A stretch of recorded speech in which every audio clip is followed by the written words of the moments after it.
In the name of God, who is love, amen. Please be seated.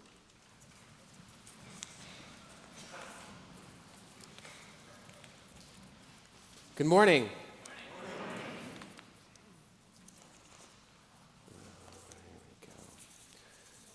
So I recently heard a story of two identical twin-year-old boys with totally opposite personalities. Tommy is an optimist, and Timmy is a pessimist. And their parents, concerned about the opposite extremes, brought them to a psychiatrist for help. And so the psychiatrist, with two different rooms at his disposal, first brought Timmy the pessimist into a room filled with toys. It was a kid's dream, and expecting to lift his spirits up, instead, Timmy started crying and crying and crying. There was one toy that was not in there, and if it wasn't there, he would just break it, he said. So on to the second room, he brought Tommy, the optimist. And Tommy opens the door only to find a room completely filled with horse dung. Now, the psychiatrist, expecting him to be repulsed and to quell his extreme optimism, instead, Tommy charges in and begins wading through the pile of filth. And when asked by his parents and the psychiatrist, "How could you do this?" And Timmy lifts his head and replies in a high-pitched voice, "With all of this horse dung, there has got to be a pony in here somewhere." So, living a promised land spirituality in the wilderness of everyday life. There you have it, wrapped up in one quick story. The first reading today was from the book of Exodus. Exodus is usually viewed as a book about liberation, a story of God taking a people out of bondage and into a promised land. And though true, this morning I would invite us instead to perceive Exodus as a story about living in the wilderness. The wilderness as the space where they can't go back to where they came from, though they feel the pull every day, and they can't yet get fully to where they want to be. So there they remain in the uneasy liminal zone, even for a lifetime, learning to survive and even to thrive in the wilderness space. So I begin with the premise today that everyday life as we know it is a wilderness. We toil and struggle with the needs and challenges of our own individual lives and of our loved ones and children as if this were not enough, while also being aware of the wider global and national issues. There are countless horrible and beautiful things that happen every day, only a few of which show up in the news and get our focused attention. So drawing from whatever grounded emotional space you bring into this room today, how do we sustain a wilderness consciousness that can hold the complexity of it all and not be devoured by the beasts of hate towards any other human being or despair for the circumstances that we may find ourselves in? How do we sustain hope and welcome a greater wholeness which can sometimes seem so far off? Some of us know what it's like to have some familiar foundations broken apart, and an experience of loss or suffering drives us out into a very particular wilderness. Some old way of being or thinking no longer works, and in order to survive, we need to find new tools and new ways of thinking, along with lots of quail and manna all along the way. Richard Rohr, spiritual writer, says that spirituality is most primarily about unlearning. It is the process of decluttering and clearing out old ideas to make room for new tools to help us navigate life. We all have OCD of the mind, he says, and our knee-jerk response is rarely the right one. The universal addiction is my way of thinking. And he says introverts have a leg up here, for all you introverts out there, and contemplation and meditation helps. So in this text in Exodus, interestingly, the name of the food manna is explained by an expression meaning, what is it?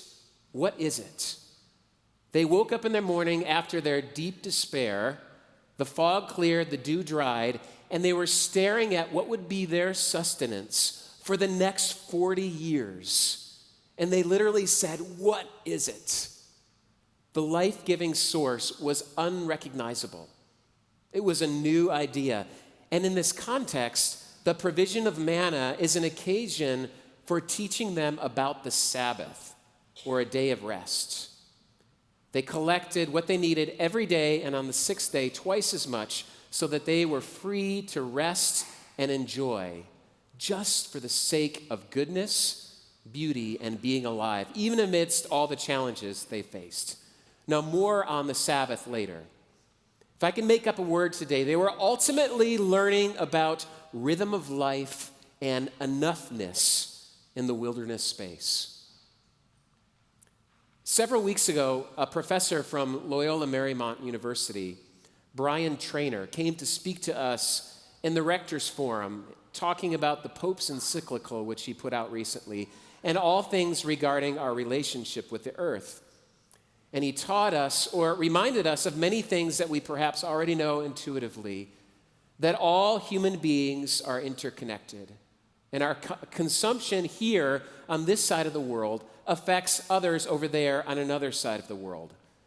People who suffer first and most are the poor in the global south, which refers to countries in the southern hemisphere, Africa, Latin America, developing Asia, and the Middle East. And instead of asking the question, how do we read the mind of God in nature and act accordingly? Instead, our dominant question has been, how do we produce stuff, dig things up, and make things? Which is not a bad thing, of course, in and of itself, but problematic if unbalanced with equal wisdom and a sense of moral responsibility. Now, I'm going to reiterate some numbers and statistics that can be challenging and depressing, but hang with me. We're going to go somewhere else today beyond this moment in the sermon. If everyone lived like Americans, he said, we would need 6 to 8 Earths worth of resources and 6 to 8 Earths worth of sinks. To have a 3,000 square foot house, now you can adjust that to LA standards, multiple cars, flying a few times a year, and eating lots of meat. Based on the Earth's resources, only 750 million people could live this way. And we have 7 billion people on the earth. Now, we talk often about economic justice, and yet we may pause to ask, what is the vision in our beings, consciously or unconsciously, for what this justice would look like? If you're anything like me, without checking myself and reflecting, my train of thought goes something like this. I love my life. I love all the resources and abundance I enjoy. I hope and wish that everyone on this planet could live like this. And if we do the right things, we can attain to this outcome. Are you with me? Am I the only one that has this thought cross my mind? What I just articulated is a flawed vision of economic justice. It simply cannot work. This is an old idea, one that needs to be unlearned and cleared out in order to make room for a new creative possibility. And by the way, I think guilt about enjoying life and wealth and possessions is also one of those old, unhelpful ideas. The better question perhaps is your lifestyle the kind of life that you want to live? Is it delivering what has been promising for joy and satisfaction? Or is there something profound which is left to be desired? Now, this gets more interesting, as if that wasn't interesting enough already. So we have a YouTube channel here at All Saints, which many of you know. All the rectors' forums and sermons are recorded. There are probably hundreds that we have. And all of the amazing speakers that have passed through this place, the most highly viewed YouTube video is of a man named Andrew Mellon talking about how to declutter your life. so that your space can become more reflective of your central values and passions. 28,523 views. This is pretty good for All Saints. Now, I commend the video to you. It's very practical and helpful. More Love, Less Stuff with Andrew Mellon. You learn interesting things like that the average human being wastes 1 year of their life looking for misplaced things. I have no idea how he came up with that. And he teaches about unlearning the old idea of I have to get rid of things and replacing it with I get to various objects. Thank you for how you've served me. Now I'm saying goodbye. And much, much more that you'll learn. The most highly viewed YouTube video here. What does that signal to us? I wonder if our drive and impulse for more is actually a veiled, misdirected longing for less. Let me say that again. I wonder if our drive and impulse for more is actually a veiled, misdirected longing for less. What's that? That's a new idea. Just like the Israelites in the wilderness staring at the manna, they didn't recognize it. What is it? What's that idea? Whether it's less achievement, less materials, less stuff, less busyness for the sake of ourselves, the earth, and people on the other side of the globe. What would it be like to rediscover the beautiful art of living by daily bread and perhaps coming alive in our true selves like we never have before? A couple weeks ago, we hosted our summer adventure camp here at All Saints for children and youth of All Saints and from those outside of this place. And the theme for the week was Fit to Change the World, every body included, body in caps. And we examined health and wellness through the lens of the Special Olympics, being fortunate enough to have the Pasadena area director along with 2 athletes speaking to us at the end of the week. It was a fantastic, wonderful week. Every day, the kids learn that they are beautiful whoever they are, whatever shape and size, whatever gifts and abilities, and that contrary to dominant voices in our culture, what they have to give the world is enough, more than enough. It's amazing to hear them, very young children, reflect on the messages that they hear already. I'm not skinny enough. I'm not pretty enough. I'm not smart enough. I don't have enough money. I'm not from the right family. I don't have the right education. These voices come at them like a barrage. And to hear a message of grace that whoever you are beautiful, you are enough. And the theme of this week was based on the story of the feeding of the 5,000, which comes just on the heels of the gospel reading that we heard today. The disciples said to Jesus, "We don't have enough, only 5 loaves and 2 fish. There are 5,000 people here. The problem is too overwhelming. Nothing that we will do will make any difference." We recognize this voice. We carry this voice inside of us. The problem is too overwhelming. This is all we have. And Jesus says, "Bring it to me. Give me what you have." And there was enough for everyone and much left over. I wonder if one of the biggest enemies of progress and making changes in the economy of the globe is the belief that what I have to give is not enough. It won't make any difference. Perhaps there is grace and abundance wired into this universe, which most often manifests itself in small, meager offerings. The next step, the next thing, which gives rise to the wider collective action.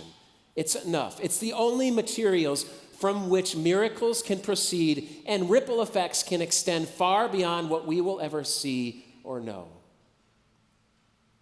We are not expected to be heroes of our own making, but just human beings with a complex tonic of gifts and liabilities, and that is enough. Bring it to me, Jesus says. Offer it. If it means surviving another hour or another day, then that's what you have to give. If it means cleaning out one closet, literally or figuratively, then that's fantastic. If it's much, much more, wonderful. Whatever you have to give is enough. So I want to close with one last story this morning reflecting on this Sabbath teaching that took place amidst the manna account in Exodus. Now, my 8-year-old son's favorite rock band is the Imagine Dragons. Now, if you haven't heard of the Imagine Dragons, it's really okay. We've listened to them for the past several months in the car constantly, and a few months ago I received a notice in my email that they were going to be in concert in Los Angeles. And so my deep dad antenna went off, and at this juncture in my life, I knew that I had to get tickets. It'd be his first show, and it would be a memory that would last a lifetime. So I looked online for tickets, and they were expensive, nosebleed seats, which weren't appealing.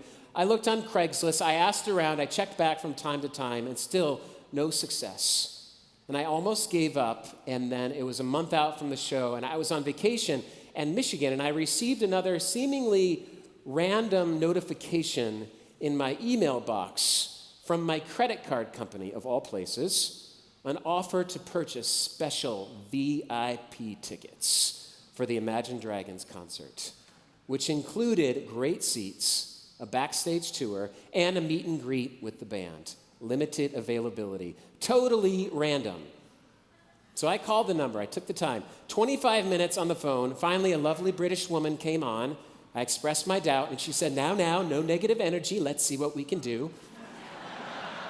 2 tickets. Very good. Let's secure those a moment. And I was stunned. It was totally legit. And I'm thinking to myself, I'm so glad that I'm a loaded Episcopal priest and apparently a big spender to get offers like this. That was a joke, by the way.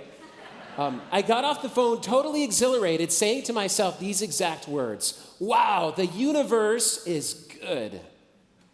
And so last weekend was the concert. I have to tell you about this. So the evening began with complimentary parking right next to the VIP entrance, where there were cars rolling in all around the forum and people amassing in all directions. We walked to a little black tent where a man greeted us and put a little lanyard around our necks and ushered us right past the big crowds that were lining up. And we walked on the lower level of the arena, and we were brought into this little room with a curtain behind it, and there were only 50 people in there. Apparently 50 people got this offer.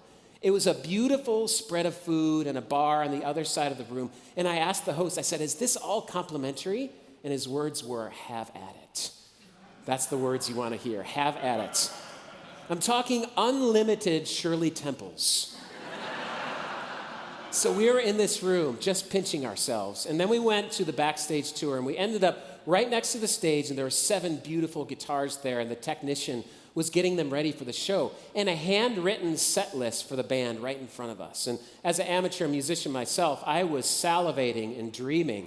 We were just taking this all in. Then we went back to the Shirley Temple room for a while, just to get a couple more, and then we were brought up to the second level where we met each of the band members and took a professional picture with them. Before we entered into the stadium, great seats, watched the concert, fantastic night. Totally true story last weekend. Now, the whole evening from the moment we walked into the place, Caleb and I were looking at each other saying, this is amazing. This is incredible. Wow. Over and over again. We must have said that 8 times. This is amazing, incredible, wow. And I tell you this story because this experience reminded me that life is not just a problem to solve, though there are many. The Sabbath reminds us that the God we seek is a lover of beauty and goodness just because. Grace and goodness works amidst our everyday stuff in the wilderness and how we navigate the landscape of all the small decisions and movements is totally connected to the greater whole. The wilderness is the linkage which heals a broken past and simultaneously makes way for a more promised future.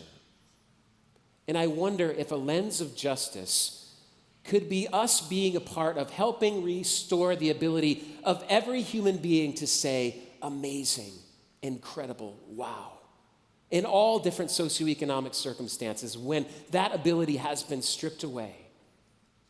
I wonder. Spirituality is unlearning old ways, trying on some new paths. Whatever you have to give is enough. and life is ultimately about joy and abundance just because. Amazing, incredible. Wow. Amen.